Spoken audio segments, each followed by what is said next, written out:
Aku masih ingat betul hari ketika kau melemparkan kata cerai dengan begitu mudah, seolah kita ini hanya dua orang asing yang tak pernah saling mencintai. Padahal, bertahun-tahun aku menunggumu pulang larut malam, menyambutmu dengan senyum meski tubuhku lelah. Aku mencoba bertahan dalam rumah yang semakin dingin, dengan harapan suatu hari kau akan berubah.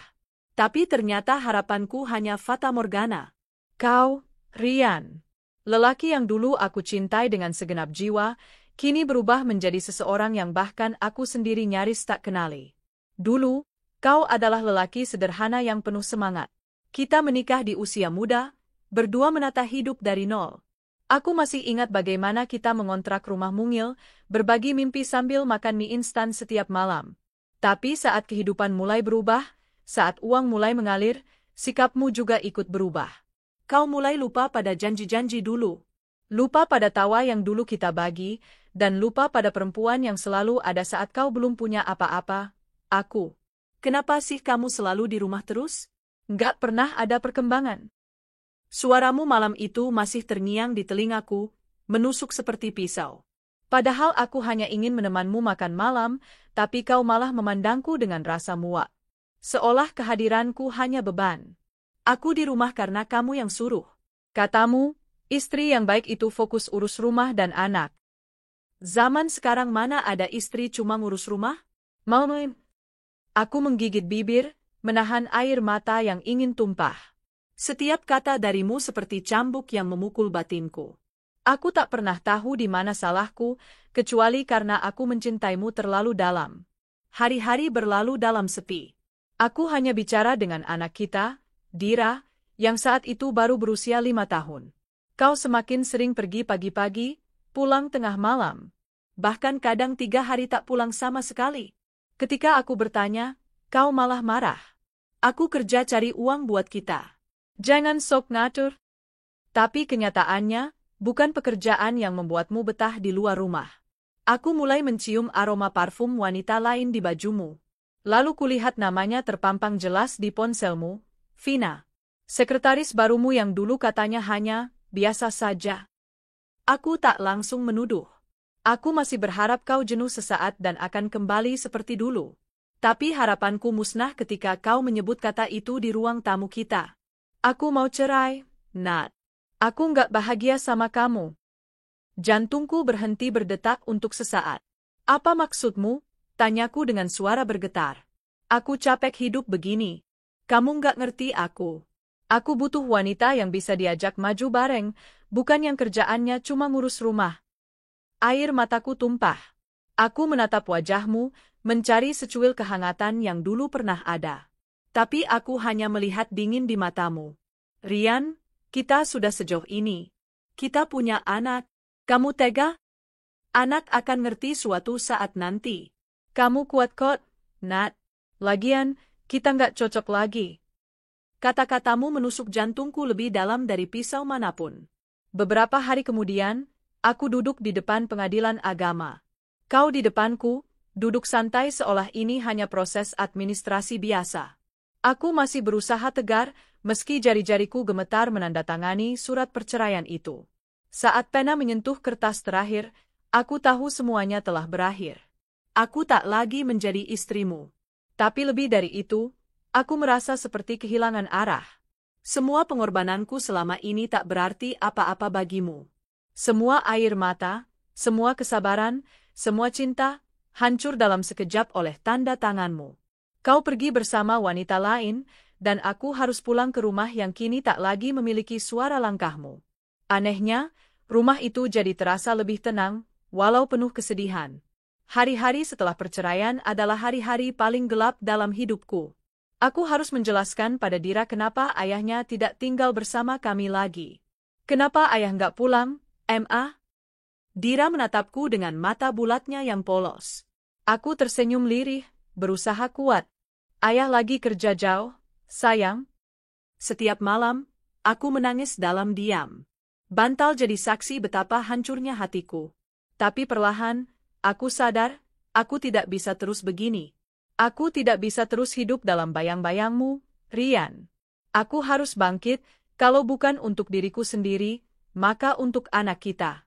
Aku mulai menjahit kembali hidupku dari serpihan yang kau tinggalkan. Aku belajar memasak, mencoba jualan makanan kecil-kecilan dari dapur mungilku. Pelanggan pertamaku adalah tetangga sebelah.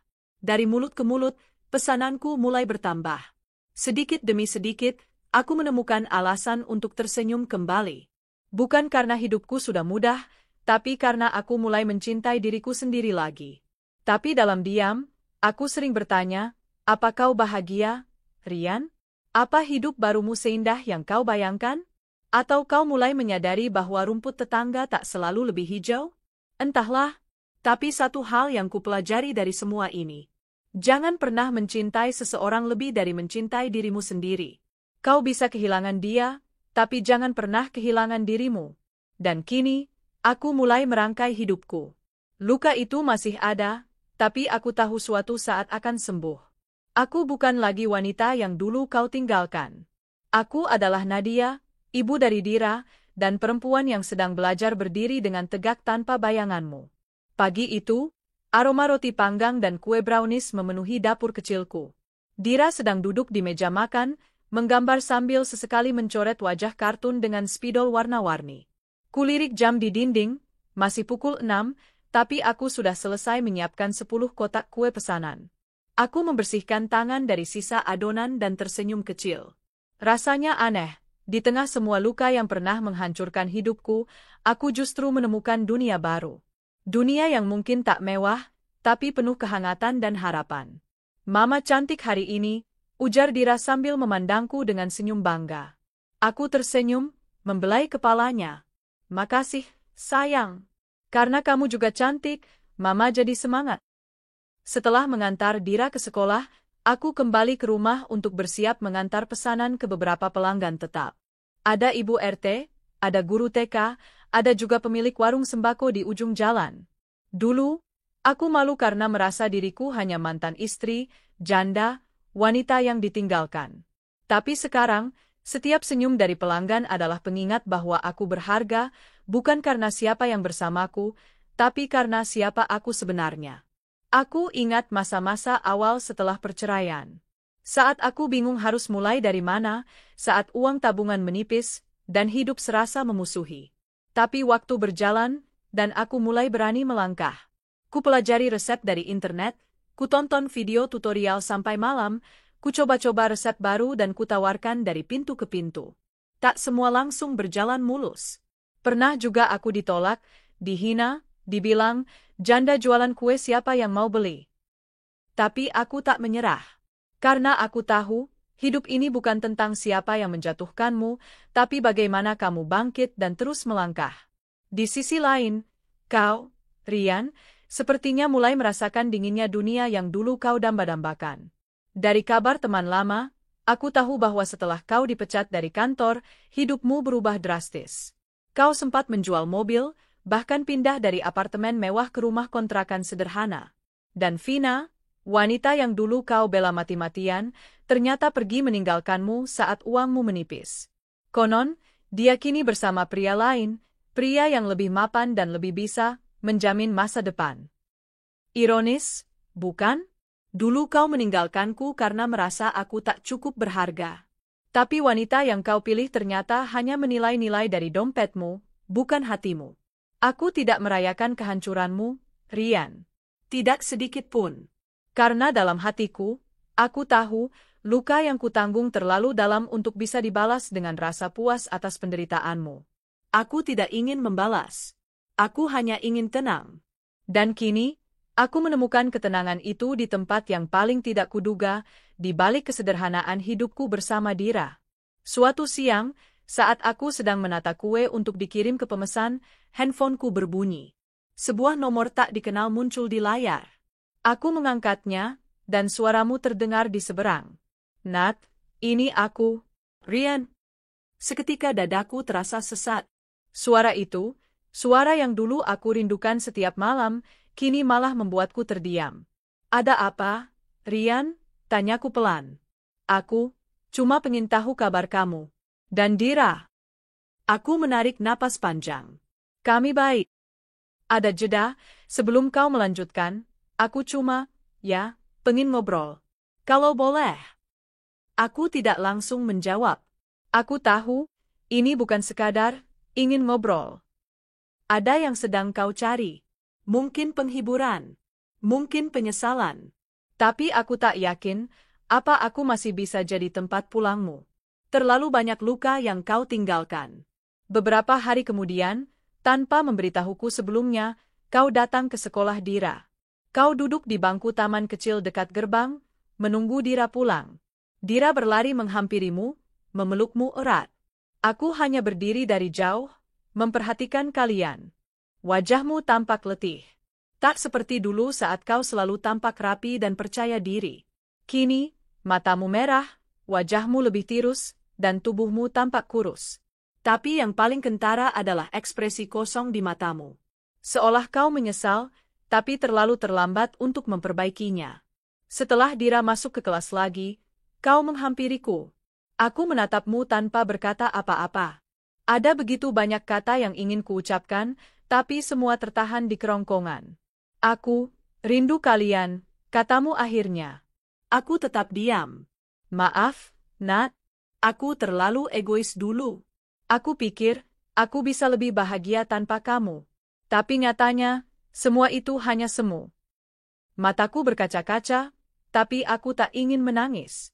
Tidak di depanmu. Tidak setelah semua yang kau lakukan. Aku kehilangan semuanya, Nat. Karierku, wanita itu, semuanya hancur. Dan sekarang aku sadar, rumah yang paling hangat, ya cuma kamu dan Dira. Aku menunduk, menahan napas yang terasa sesak. Kau baru mencariku setelah semuanya pergi darimu. Setelah kau gagal, setelah dunia tak lagi menyambutmu. Dan kini, kau ingin kembali? Tapi, aku bukan tempat sampah. Aku bukan rumah cadangan. Rian, kataku pelan, kamu tahu apa yang paling menyakitkan? Bukan karena kamu memilih wanita lain. Bukan karena kamu menceraikanku. Tapi karena kamu tak pernah benar-benar melihat aku. Kamu tak pernah menghargai apa yang aku perjuangkan. Dan sekarang, kamu baru datang ketika tak ada lagi yang menerima kamu. Kau menunduk. Matamu mulai berkaca-kaca. Aku tahu aku salah. Aku sadar. Tapi, bolehkah aku minta kesempatan kedua? Aku tersenyum lirih, namun bukan karena bahagia. Tapi karena aku akhirnya bisa mengucapkan sesuatu yang selama ini kupendam dalam hati. Kesempatan itu pernah ada, Rian. Tapi kamu sendiri yang membakarnya. Dan aku tak punya alasan untuk kembali ke luka yang dulu hampir membunuhku. Kau terdiam. Lalu kau menatapku penuh harap. Kalau bukan untukku, setidaknya untuk Dira. Aku menggeleng. Dira tidak butuh ayah yang hanya datang saat hidupnya hancur. Dia butuh sosok yang hadir dalam semua musim hidupnya, panas, hujan, badai. Dan itu, selama ini, cuma aku. Hari itu, aku pulang dengan hati lega. Bukan karena aku menolakmu, tapi karena akhirnya aku benar-benar bisa melepaskanmu. Melepaskan semua harapan, dendam, dan penyesalan.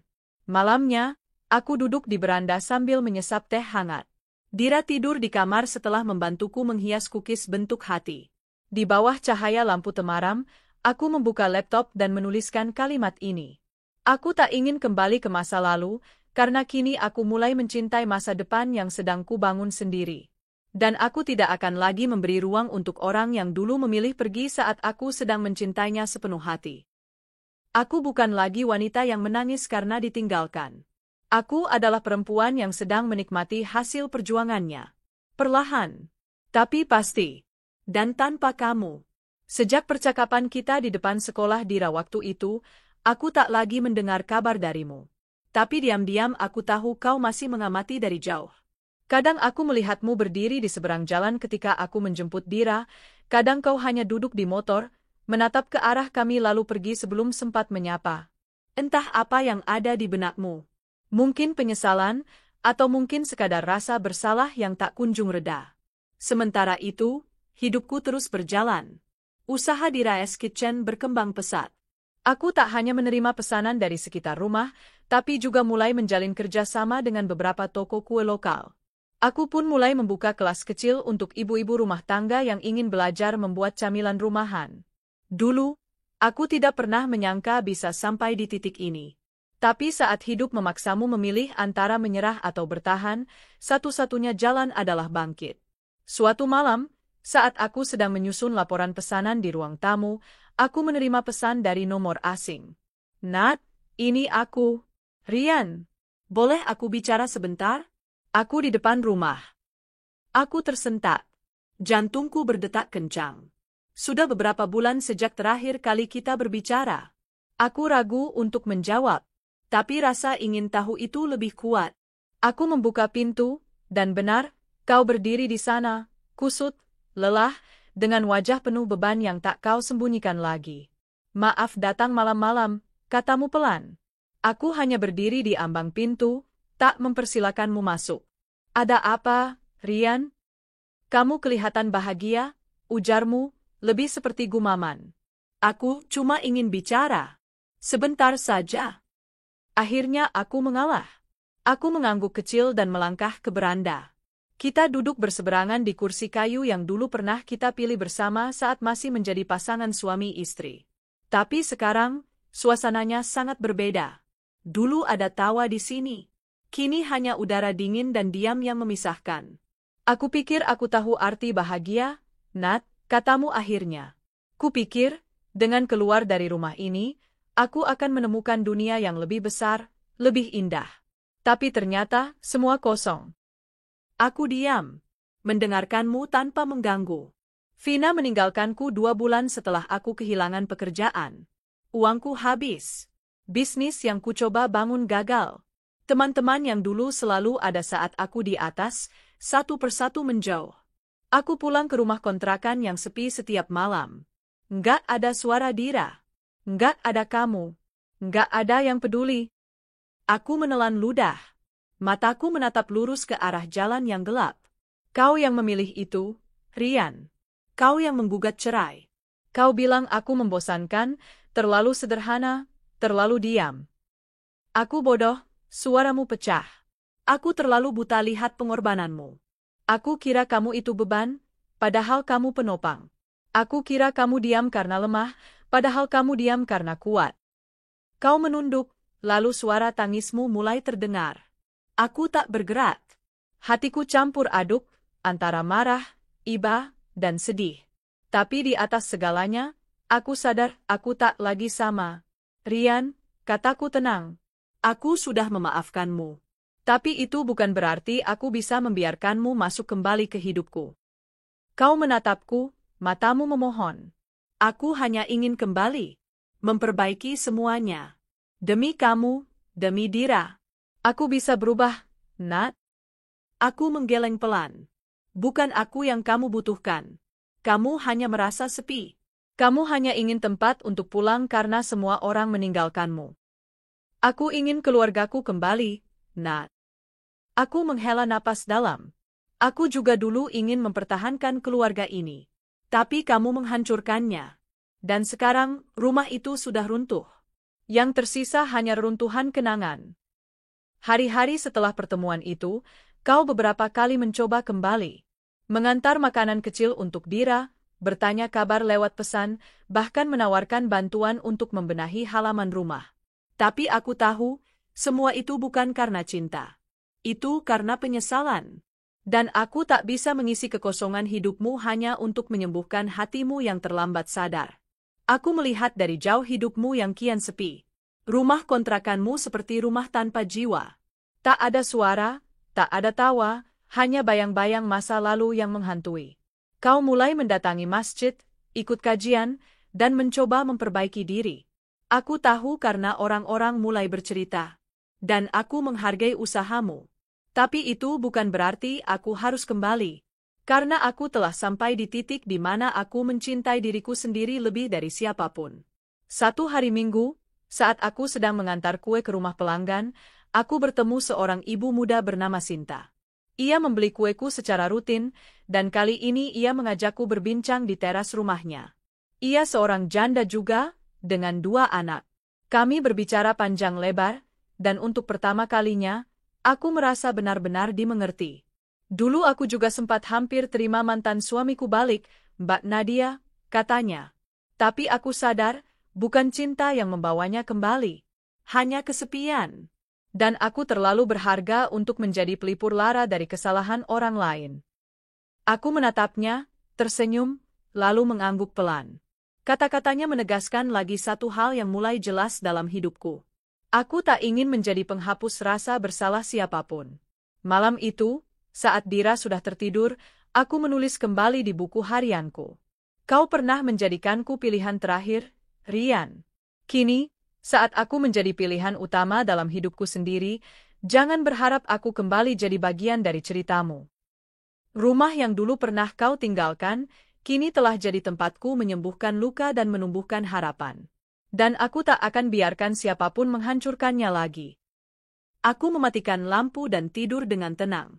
Untuk pertama kalinya dalam hidup, aku benar-benar merasa damai. Bukan karena seseorang kembali, tapi karena aku sudah memilih untuk tidak menoleh lagi ke belakang. Hujan turun rintik-rintik sore itu. Udara dingin merayap masuk dari sela-sela jendela dapur, namun hatiku tetap hangat oleh aroma kue nastar yang baru keluar dari oven. Dira duduk di meja makan dengan cangkir coklat hangat di tangannya, sementara aku sibuk membungkus pesanan pelanggan. Tak ada yang istimewa hari itu, sampai dering bel pagar rumah berbunyi. Aku melirik jam. Sudah lewat pukul 5 sore. Siapa yang datang saat hujan seperti ini? Saat aku membuka pintu, aku mendapati dirimu berdiri di depan pagar, basah kuyup tanpa payung.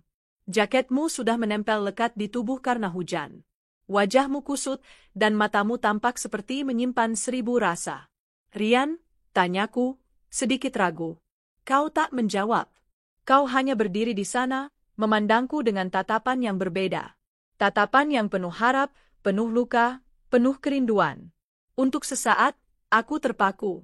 Bukan karena aku masih menyimpan rasa padamu, tapi karena kedatanganmu di tengah hujan mengingatkanku pada hari ketika dulu kau pergi begitu saja, tanpa menoleh sedikit pun. Aku bisa masuk, tanyamu akhirnya, suaramu nyaris tenggelam oleh rintik hujan. Aku tak langsung menjawab. Tapi akhirnya, aku mengangguk pelan dan membukakan pagar.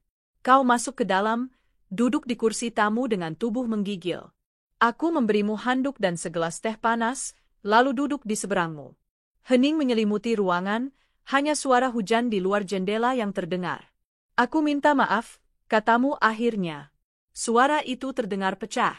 Aku sudah kehilangan semuanya, Nat. Dan aku baru sadar, yang paling berharga dalam hidupku justru yang paling dulu aku abaikan. Aku menunduk. Mendengarmu bicara seperti itu, jujur saja, ada bagian dari hatiku yang terasa seperti disentuh. Tapi aku tahu, aku harus kuat. Bukan untuk membalasmu, tapi untuk menjaga diriku sendiri. Aku tahu aku bukan suami yang baik. Aku tahu aku sudah menyakiti kamu dalam-dalam. Tapi sekarang aku sadar, rumah yang tenang, istri yang sabar, anak yang manis, itu adalah harta yang tak tergantikan. Kau menatapku dalam-dalam, mata itu berkaca-kaca. Izinkan aku kembali, Nat. Izinkan aku menebus semuanya. Aku menarik napas panjang. Kukumpulkan semua ketenangan dalam dada, lalu menatapmu dengan tatapan yang tak lagi goyah. Rian, aku tidak butuh kamu menebus apapun. Aku sudah memaafkan semuanya. Tapi memaafkan tidak berarti aku siap menerima kembali luka yang sama. Kau terlihat terpukul. Aku tahu kamu menyesal. Tapi aku juga tahu penyesalanmu datang bukan karena kamu mencintaiku. Tapi karena kamu hancur dan tak tahu harus kemana lagi. Aku mencintaimu, Nat, jawabmu cepat. Aku menggeleng pelan. Kalau kamu benar-benar mencintaiku dulu, kamu tidak akan meninggalkanku begitu saja. Kamu tidak akan menghina aku sebagai istri yang tak berkembang. Kamu tidak akan membiarkan Dira tumbuh tanpa ayahnya di masa-masa pentingnya. Matamu mulai basah, tapi aku tetap tegar. Kamu tidak bisa datang kembali setelah menghancurkan semuanya dan berharap aku membuka pintu selebar dulu. Hidupku sekarang sudah penuh, Rian. Penuh dengan luka yang kupeluk sendiri, penuh dengan perjuangan yang kujalani sendirian, dan penuh dengan kedamaian yang kutemukan tanpa kamu. Kau terdiam lama. Aku tahu hatimu sedang bergemuruh, tapi aku tak bisa menenangkanmu seperti dulu. Aku bukan lagi Nadia yang kau tinggalkan. Aku kini adalah Nadia yang mampu berdiri, bahkan ketika kau pikir aku tak bisa berjalan tanpamu. Lalu kita nggak akan pernah bisa bersama lagi, tanyamu dengan suara pelan. Aku memejamkan mata sejenak. Lalu menjawab, tidak, Rian. Karena bersama lagi bukan hanya tentang cinta, tapi juga tentang kepercayaan. Dan kepercayaan itu, kamu yang menghancurkannya dulu. Dira, tanyamu lagi. Apa aku juga tak bisa dekat dengan Dira lagi? Aku menatapmu, kali ini dengan lebih lembut. Dira tetap anakmu.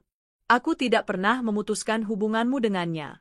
Tapi kalau kamu ingin dekat dengan Dira, kamu harus datang bukan karena kamu hancur dan butuh pelampiasan. Kamu harus datang sebagai ayah, bukan sebagai seseorang yang sedang mencari tempat sembunyi dari kegagalan hidupnya. Kau menunduk, menahan tangis. Aku akan coba berubah, Nat. Walau bukan jadi suamimu lagi, setidaknya biar bisa jadi ayah yang lebih baik buat Dira. Aku mengangguk pelan.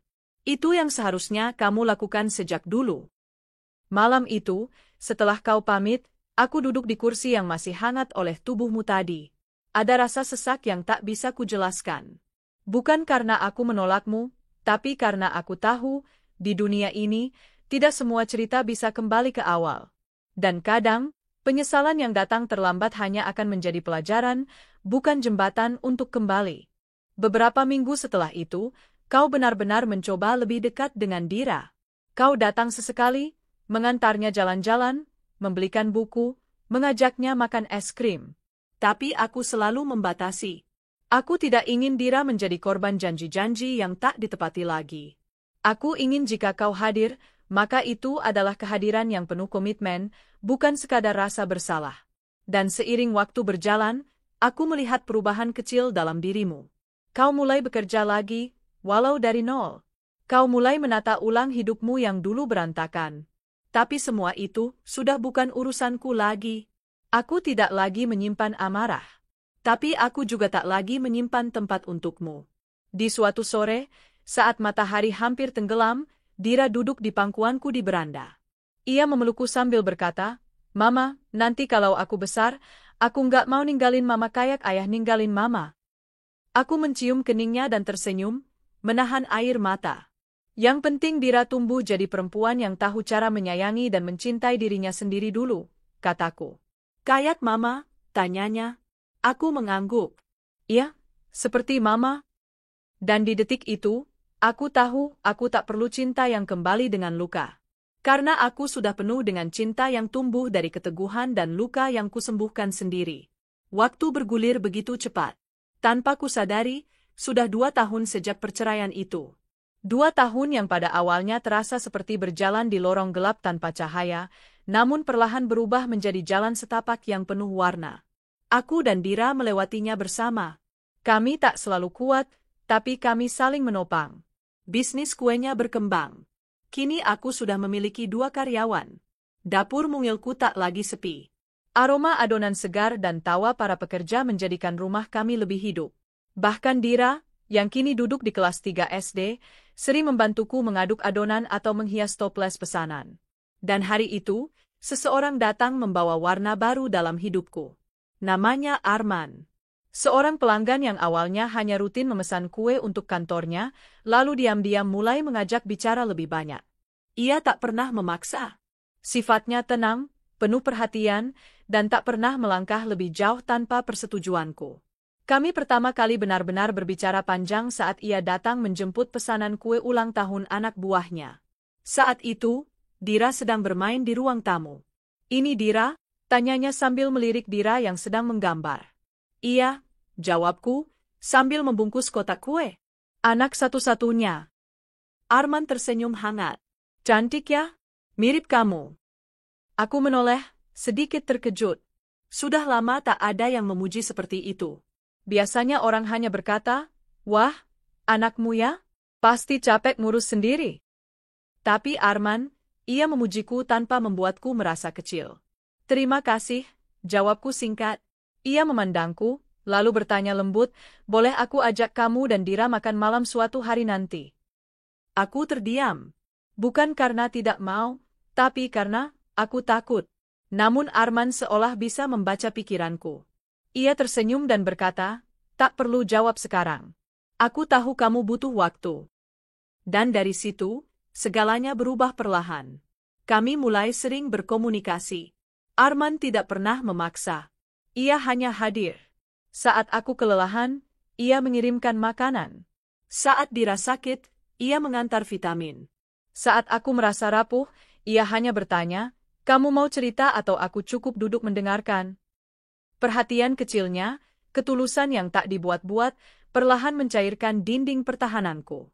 Bukan karena aku butuh lelaki dalam hidupku, tapi karena aku mulai sadar, aku pantas dicintai tanpa harus menderita. Suatu sore, saat aku dan Dira sedang menyiram bunga di halaman, Arman datang membawa sekotak peralatan melukis. Untuk Dira, katanya, sambil mengelus kepala anakku. Kamu cerita kalau dia suka menggambar. Dira bersorak senang. Makasih, Om Arman. Aku tersenyum, tapi masih ragu. Aku menunggu saat di mana ia akan menunjukkan wajah aslinya, seperti yang dilakukan Rian dulu. Tapi hari itu tak pernah datang. Malam itu, setelah Dira tidur, aku duduk di ruang tamu bersamanya. Kenapa kamu begitu sabar, Arman? Tanyaku tiba-tiba. Ia tersenyum. Karena aku pernah hancur juga. Aku pernah kehilangan orang yang kusayang karena aku terlalu memaksa semuanya berjalan sesuai keinginanku. Sejak itu, aku belajar bahwa orang yang hancur tidak butuh diselamatkan, mereka hanya butuh ditemani sampai bisa menyelamatkan dirinya sendiri. Aku menatap matanya. Jujur, tak ada agenda tersembunyi. Aku takut, Arman, bisikku. Takut jatuh dan patah lagi. Ia memegang tanganku perlahan. Kamu tak harus jatuh dulu untuk tahu bahwa kamu sudah siap. Kamu hanya perlu tahu, kalau kamu berhak bahagia. Dan kalau kamu belum siap, aku tetap di sini, tanpa menuntut apa-apa. Malam itu, aku menangis. Bukan karena sedih, tapi karena lega. Ada seseorang yang tak menuntutku untuk cepat pulih, tak menekanku untuk membuka pintu terlalu lebar, tapi tetap hadir dengan setia. Dira menyukai Arman. Mereka sering menggambar bersama, bermain bola di halaman, atau membuat jus jeruk bareng di dapur. Tapi aku belum memberitahu siapa sebenarnya Arman bagiku. Aku belum siap membawa Dira ke titik itu, karena aku tahu, jika ada hati yang paling perlu kujaga setelah hatiku sendiri, itu adalah hati anakku. Sampai suatu hari, Dira bertanya sambil mengunyah roti bakar. Mama, Om Arman bakal jadi papa aku ya? Aku terdiam. Kok Dira tanya begitu, sayang? Soalnya dia baik banget, terus Dira suka main sama dia. Dia suka anterin Dira ke sekolah juga. Dira suka kalau dia jadi papa. Aku menahan napas. Anak sekecil itu bisa merasakan kehangatan yang pernah ia rindukan.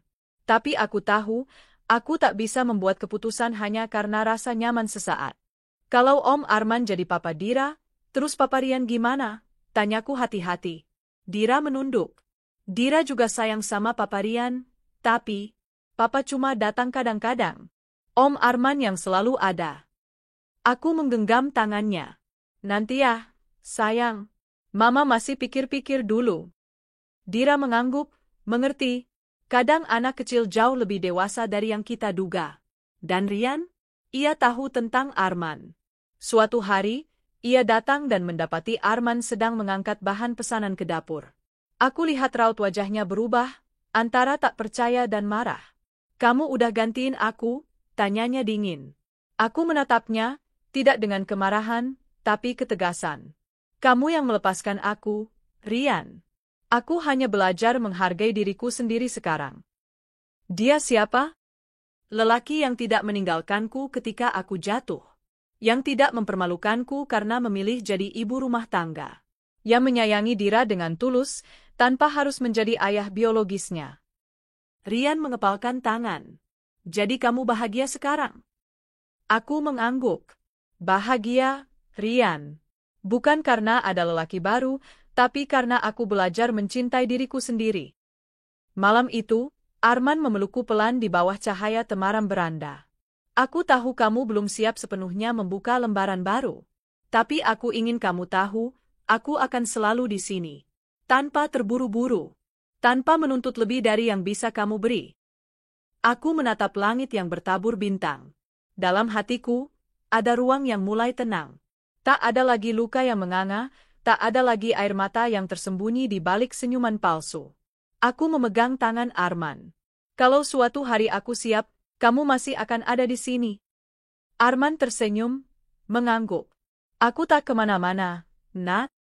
Dan malam itu, untuk pertama kalinya, aku tidur tanpa rasa takut akan masa depan. Karena kini, aku percaya, aku pantas bahagia.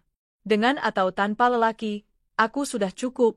Tapi jika ada yang datang membawa ketulusan, aku tak perlu menolaknya hanya karena masa lalu pernah menyakitiku. Aku bukan lagi perempuan yang ditinggalkan. Aku adalah perempuan yang memilih untuk tidak kembali ke luka yang sama. Rian berdiri di depan rumahku. Tubuhnya lebih kurus, matanya cekung, dan raut wajahnya penuh penyesalan. Tak seperti dulu, ketika ia angkuh dan merasa dunia bisa ia genggam bersama wanita pilihannya, kini, ia tampak seperti pria yang kehilangan arah. Boleh aku bicara, Nat? Suaranya serak, seperti seseorang yang tak tidur semalaman. Aku menatapnya datar dari balik pagar rumah kecil yang dengan susah payah kubangun dari hasil usahaku sendiri. Rumah ini bukan istana, tapi penuh ketenangan, sesuatu yang dulu tidak pernah aku rasakan saat bersamanya. Aku diam sejenak, mengukur napas, mengukur luka. Bicara saja, tapi jangan lama-lama. Aku ada banyak pekerjaan, jawabku datar. Ia mengangguk, lalu menunduk. Aku tahu aku nggak punya hak untuk berdiri di sini. Tapi Nat, aku nggak bisa lagi terus berpura-pura. Sejak cerai dari kamu, hidupku hancur. Aku menarik napas dalam. Sudah kuduga arah pembicaraan ini. Tapi tetap saja, mendengarnya dari mulut Rian seperti mengaduk-aduk luka lama yang sudah nyaris sembuh. Vina meninggalkan aku setelah tahu aku bangkrut. Katanya, dia nggak bisa hidup susah. Aku menatapnya sebentar, lalu tersenyum kecut. Kamu pikir aku dulu nggak susah hidup sama kamu? Tapi aku tetap di sisimu, Rian. Bukan karena hartamu, tapi karena cintaku. Rian memejamkan mata, menyesap perih dari kenyataan yang ia abaikan bertahun-tahun. Aku bodoh, Nat. Aku meninggalkan wanita yang sesungguhnya paling berharga dalam hidupku demi kesenangan sesaat. Aku kira kamu akan selalu ada. Tapi ternyata, kamu benar-benar pergi. Aku hanya tersenyum lemah. Bukan senyum bahagia, tapi senyum yang tumbuh dari luka yang sudah tidak lagi perih. Dan sekarang kamu mau apa? Tanyaku pelan. Aku mau minta maaf. Dan kalau bisa, aku ingin kamu kembali. Kita kembali seperti dulu. Kita bisa mulai lagi, Nat? Aku menatap matanya. Mencari sisa kejujuran atau cinta yang pernah membuatku dulu rela berkorban segalanya. Tapi yang kutemukan hanyalah kehampaan. Bukan karena dia tidak bersungguh-sungguh, tapi karena hatiku sudah tidak di sana lagi. Rian, kataku tegas. Aku memaafkanmu. Bukan untuk kita kembali bersama, tapi agar aku bisa benar-benar bebas darimu. Dia terkejut. Matanya berkaca-kaca. Tapi, Nat, aku benar-benar menyesal. Aku mengangguk. Penyesalanmu memang nyata. Tapi penyesalan itu datang terlambat. Kamu ingin aku kembali karena hidupmu sekarang sulit. Tapi waktu aku menangis sendiri, kamu bahkan tidak peduli. Ia terduduk di tanah. Bahunya gemetar. Tangisnya pecah. Tapi tak ada lagi tempat baginya di hatiku. Tangis itu bukan tanggung jawabku lagi. Keesokan harinya, aku duduk di ruang tamu bersama Dira. Anak itu kini sudah kelas 5 SD. Wajahnya semakin mirip Rian, tapi hati dan kekuatannya kutanamkan sejak kecil agar tidak mudah hancur oleh ketidakhadiran seorang ayah. Ayah tadi datangnya, Emma? Aku mengangguk pelan. Terus, Mama mau balik sama ayah? Aku menatap Dira dalam-dalam. Mama bahagia sekarang, Nak. Tanpa ayah. Mama harap kamu juga bisa menerima itu. Dira tersenyum kecil. Aku cuma pengen Mama bahagia. Dan aku tahu, Mama udah berjuang keras selama ini. Pelukanku erat, air mataku jatuh tanpa bisa kutahan. Tapi bukan karena luka, melainkan karena haru. Aku membesarkan anak ini sendiri, dan kini dia tumbuh menjadi anak yang begitu kuat. Hari-hariku berjalan kembali seperti biasa. Aku tetap memasak, mengurus usaha cateringku, mengajar kelas memasak online untuk ibu-ibu rumah tangga, dan mengantar Dira ke sekolah. Hidupku sederhana, tapi damai. Dan aku mulai berani bermimpi lagi. Suatu hari, saat aku mengisi seminar kewirausahaan di sebuah komunitas perempuan, aku bertemu seorang pria. Namanya Andra. Bicaranya lembut, wajahnya ramah, dan matanya tak memandangku dengan iba, tapi dengan rasa hormat. Dia tidak tahu masa laluku, dan saat aku menceritakannya, dia hanya berkata, "Luka itu bukan aib. Itu bukti bahwa kamu kuat, Nat." Perlahan, Andra mengisi ruang yang dulu kosong. Bukan karena aku membutuhkan seseorang untuk melengkapi, tapi karena aku sudah utuh dan ingin berbagi kebahagiaan, bukan beban. Dan untuk pertama kalinya, aku tidak takut mencintai lagi. Karena aku tahu, aku tak lagi mencintai dari ketergantungan, tapi dari pilihan yang sadar. Setahun kemudian, Rian datang lagi. Kali ini dia tampak lebih rapi, lebih tenang. Aku sudah mulai kerja di bengkel. Perlahan-lahan bangkit lagi, katanya. Aku mengangguk. Bagus, aku senang mendengarnya. Aku cuma mau bilang, aku doakan kamu bahagia, Nat. Kalau suatu hari kamu menikah lagi, aku harap kamu dapat lelaki yang benar-benar mencintaimu. Aku menatapnya. Dan untuk pertama kalinya, aku tersenyum tanpa beban. Terima kasih, Rian. Dan aku juga doakan kamu menemukan kedamaianmu sendiri. Ia mengangguk, lalu pergi. Tak ada lagi beban. Tak ada lagi sesal. Hanya dua orang dewasa yang pernah saling mencintai, dan kini memilih jalan masing-masing. Aku berdiri di depan cermin, mengenakan gaun sederhana berwarna pastel. Dira membantuku membetulkan selendang yang menjuntai di bahu. Mama cantik banget hari ini. Aku tersenyum. Terima kasih, sayang. Tapi kecantikan sejati itu bukan di luar, tapi di hati yang sudah ikhlas. Dira mengangguk. Aku tahu. Dan Mama sudah bahagia sekarang, kan? Aku mengangguk, menatap bayanganku sendiri di cermin. Ya, Mama bahagia.